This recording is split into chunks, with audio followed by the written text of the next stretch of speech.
All right, so what we have is our Mandrel bender 4x2, and the difference between this Mandrel bender and all the other big machines that are out there, this particular one will bend 100 degrees. So it's done with a big bend cylinder and a lever, and it's totally hydraulically actuated. So we have a hydraulic actuator for the bend rotation, hydraulic actuation for clamp, hydraulic for mandrel, pressure die, and pressure die assist. One different thing that we do versus some other machines is we use leaf style tooling, which means that the tubing is captured, and this is considered a leaf on top of it, versus an actuating top clamp die. It seems like we have much better control of the material as it's fully trapped, and it comes apart real nice. So it's a real nice tool design. We also use a traveling clamp die that travels with the bend die. So it's a totally independent system that clamps to the die.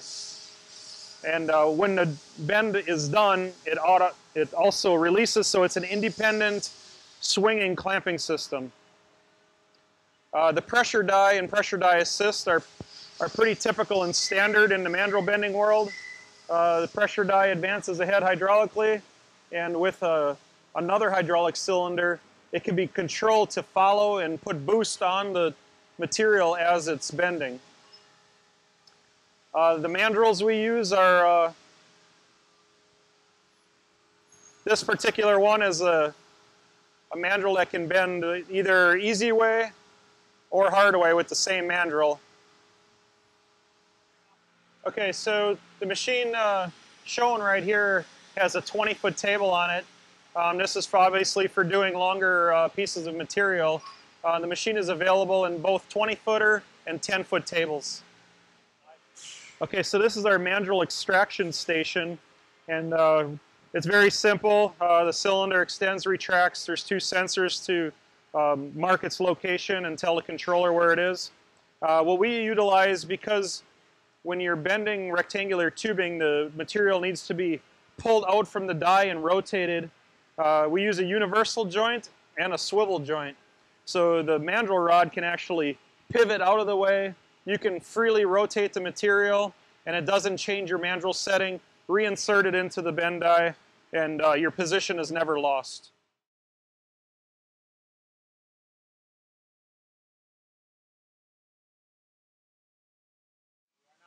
All right, so this is from power up what needs to happen with the controller.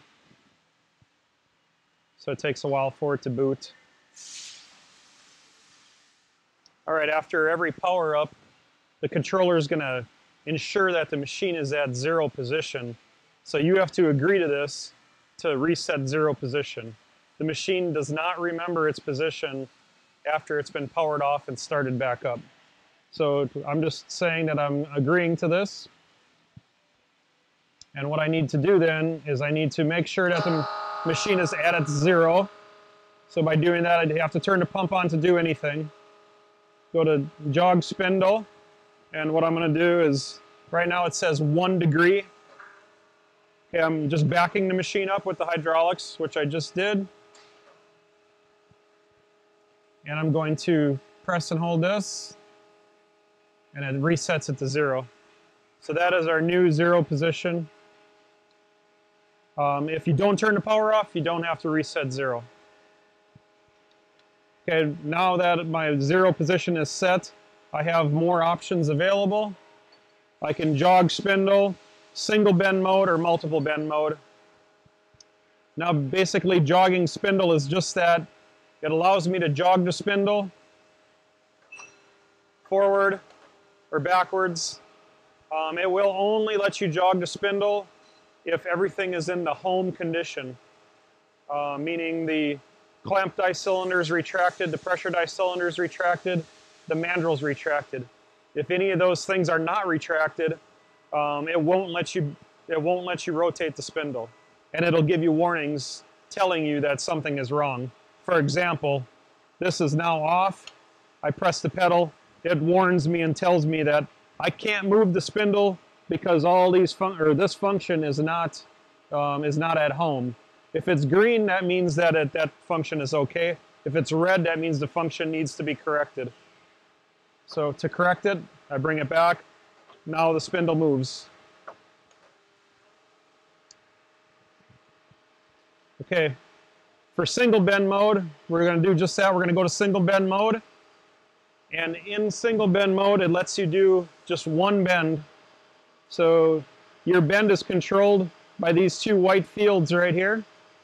If you want to change your bend angle, you simply touch the field, change it to your desired degree, and then the spring back value is an additive number. So we'll do a 90-degree bend.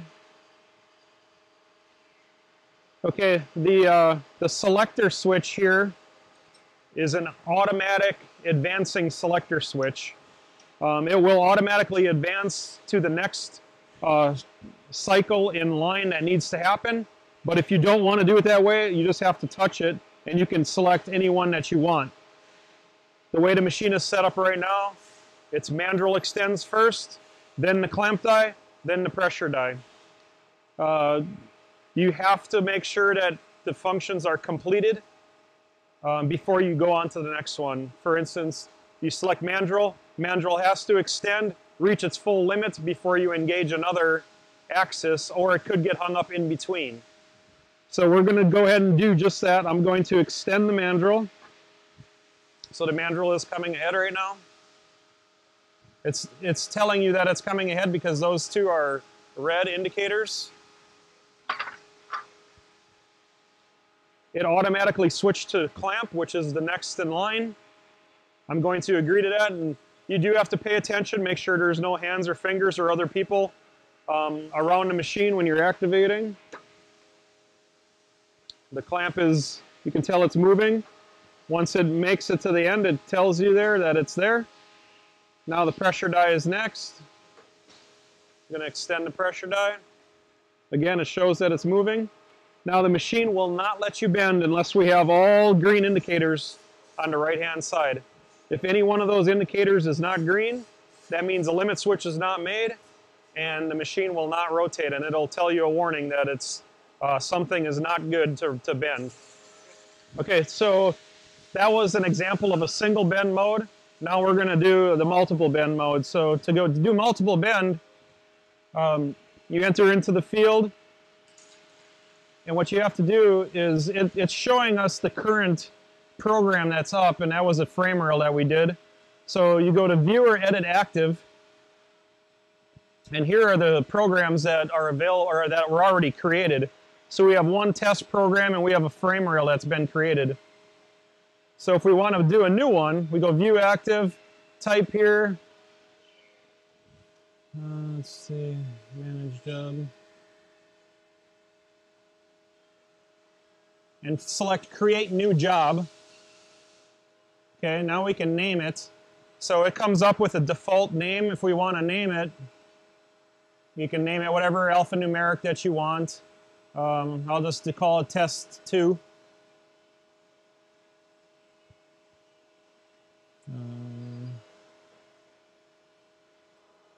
Okay, so it's called Test 2 right now. And in here, all the data fields are at zeros. So if the data field is 0, it skips past it and doesn't do it. So you just touch the field. First bend angle, if this is a generic part, we want 90 degrees. Second bend angle, 45 degrees. To spring back, I've been using 2 degrees of spring back is pretty typical for this 2x4. And then there's linear position and rotary position, and those are just documented fields. So if you have a position marked that you want to advance your material to, it'll store that data. And rotary position, if it stays on the same plane, it's 0. If it gets rotated, it would be 90. And if we're running with square, or I'm sorry, it'd be 180. If we're running square, then it could be 90, 270, 360.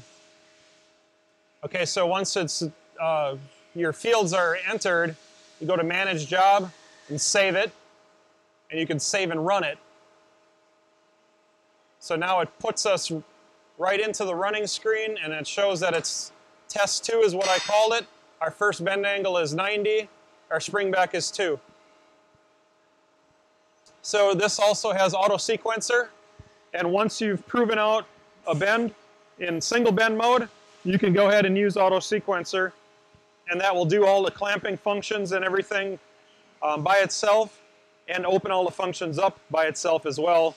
So you never have to touch the screen when you're in auto sequencing mode. You're just advancing material and pressing the foot pedal, and it'll start going all by itself.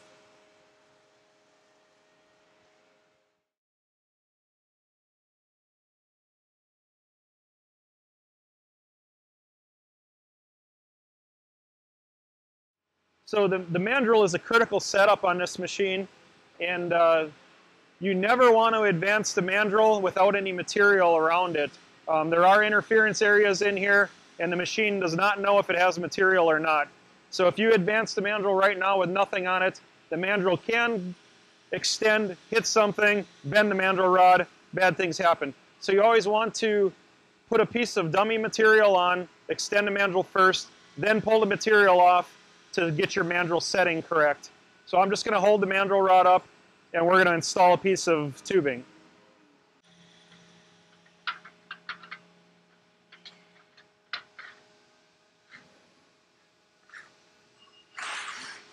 Okay, let's stop here. Okay, now I'm going to extend the mandrel. The tubing is protecting it from hitting anything important. Okay, so I have my sample piece of tubing on, and now we're going to extend the mandrel. This is a safe way to do it. It won't crash into anything. So go ahead. Okay, the mandrel's extending right now. Okay, the mandrel's fully extended. And now I'm going to pull my sample tube off, and we're going to verify the mandrel position.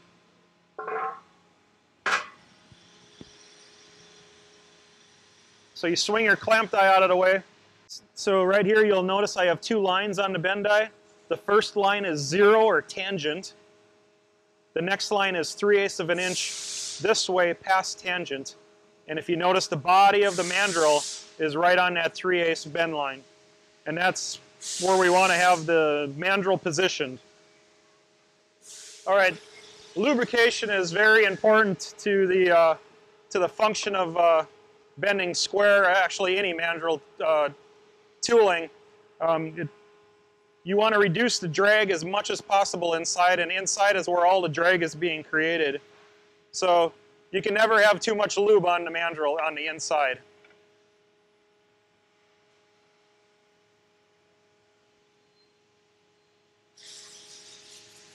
So we're going to insert this piece. Also, the mandrel rod on this is hollow, and it could be hooked up with a pump to automatically pump the lube onto the mandrel.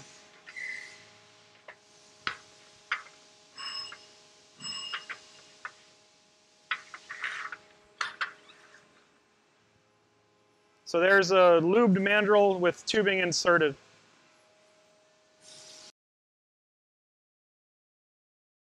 All right, here we go. This is a 90-degree bend with 2 degrees of spring back. Pressure die. And we're going to do a 90-degree bend.